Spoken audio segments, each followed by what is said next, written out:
Buongiorno and welcome to Lisa's Italian Kitchen. What a treat! Today I'm making for you my vegetable lasagna. This is vegetable from start to finish with spinach lasagna and a variety of my roasted veggies. Now, I know I've posted my vegetable lasagna for you in the past, but many fans have written in that they'd like to see the assembly process. So, voila! You ask and you receive. Now, one of the fun things about this dish is you can make it with cheese or without. So if you have vegans in your family, no cheese at all. But if you want to add a little Parmigiano, go right ahead. Super simple. I have my favorite lasagna dish, which is very deep. I like the deep one so that it doesn't spill over. And we start with just a classic red sauce. Now, I suggest my classic red if you're going to buy jarred. Of course, you can buy Lisa's Italian Sunday sauces in the classic red, but it's also delicious with my veggie sauce, just reinforcing all the vegetables and the vegetable theme of this. And we start by putting a layer of sauce, like we do with all my lasagne, on the bottom of the pan. I am using a wonderful lasagna that I want to introduce you to if you don't know it. It's Granoro, which is a very respected brand of pasta in Italy. And this is their spinach lasagna con spinaci, their spinach lasagna. As I always say, I live here in the Midwest. I find it no matter where you live, you can find it too. And this is a no-cook lasagna. Now, ordinarily, I know I've said in the past, I'm not a huge fan of no-cook pastas, lasagnas to bake. But this one is exceptional. And I think it's because it has so little starch in it due to the fact that it's made out of spinach. I always layer 2 layers of lasagna, as those of you know who have watched my other lasagna videos, because I like it to be nice and hearty when you cut into it. So there you go. Now, what are we going to do here? We're going to begin with our veggies. I have roasted some beautiful melanzane, or as we call them, eggplant. I've just sauteed them in a little bit of, first I grilled them on my grill. You can do it in the oven if you don't have a grill or don't feel inclined to use your grill. Then I just saute them in a little bit of olive oil, salt and pepper, and they're good to go. Eggplant is such a versatile vegetable, and you know I love to make my eggplant parmesan, which I've made for all of you many times. So we're going to do 1 layer of eggplant. Now remember, all of these vegetables, they are going to shrink. They're going to become flatter. So as it might look really high now, but it won't. It's going to flatten out.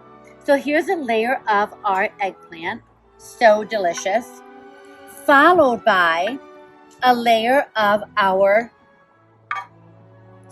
my favorite roasted peppers. So I know I've done many demos for you before of the roasted peppers. I roast my peppers in the oven. I wait till the skin turns black. I let them cool. I pull the skin off. Very simple. This is the first dish my grandmother from Sicily, my nonna, ever taught me to make, my roasted peppers.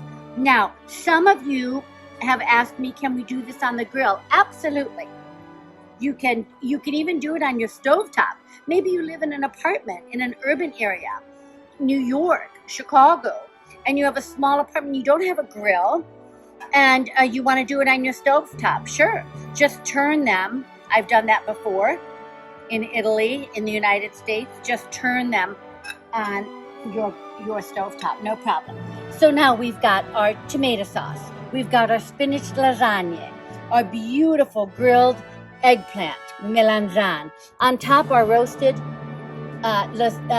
peppers. And now we're going to start with our layer of grilled zucchini. I did the zucchini on the grill, and I did a combination of the yellow and the green. That's because we are in, as we say in Italian, pieno estate, full summer.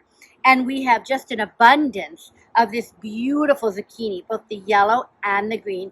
Kind of fun to put the vegetables in different directions.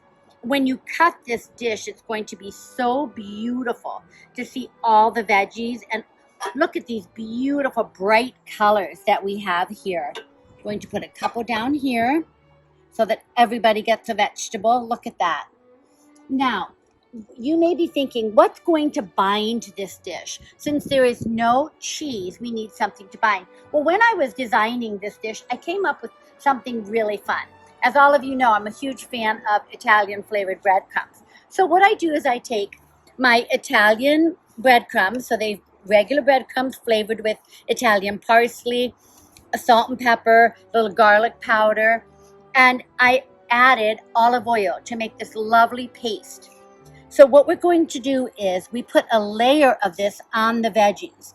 This creates a binding effect, sort of what the cheese would have done if we were putting ricotta or mozzarella from a traditional eggplant lasagna.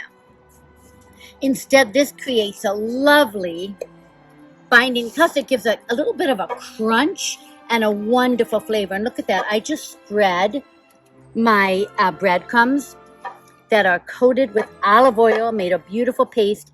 I just cover it like that. Now, what are we going to do now? We're going to repeat. So I'm going to do my sauce on top of this. Then we will do another layer of spinach lasagna ai spinaci, and then we will cover with the spinach with another layer of our 3 beautiful roasted vegetables. Now, feel free to be creative. Maybe you're not crazy about roasted peppers. Maybe you're not a zucchini fan. No worries.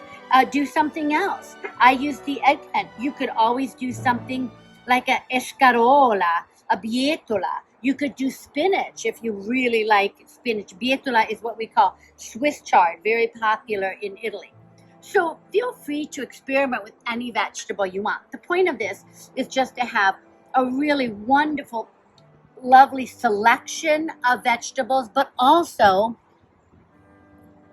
to have a really nice texture in your lasagna. So that all of these veggies are nice and thick. They're going to hold the lasagna together, especially with the breadcrumbs, and give you a lovely texture.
We are at the last layer.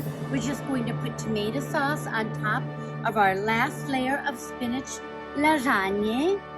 And then we're going to top it off with another layer of breadcrumbs. And that's going to give it a wonderful crunchy topping while it bakes.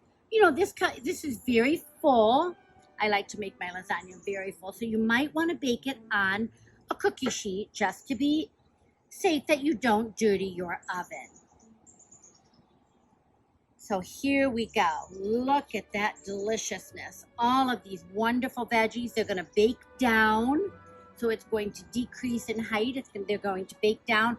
And then you've got your delicious tomato sauce, your wonderful breadcrumbs in olive oil, which give it both a crunchy texture as well as body to the lasagna works a little bit like your cheeses would if you had cheese. Now, again, if you would like to sprinkle some Parmigiano on top of here, sure. If you want to put Parmigiano in between the layers, even if you'd like to use some ricotta or mozzarella, whatever you want. I made this specifically for vegans, people who don't, when my son was not eating cheese, when my youngest son, but if you want to add cheese, feel free, it's equally delicious.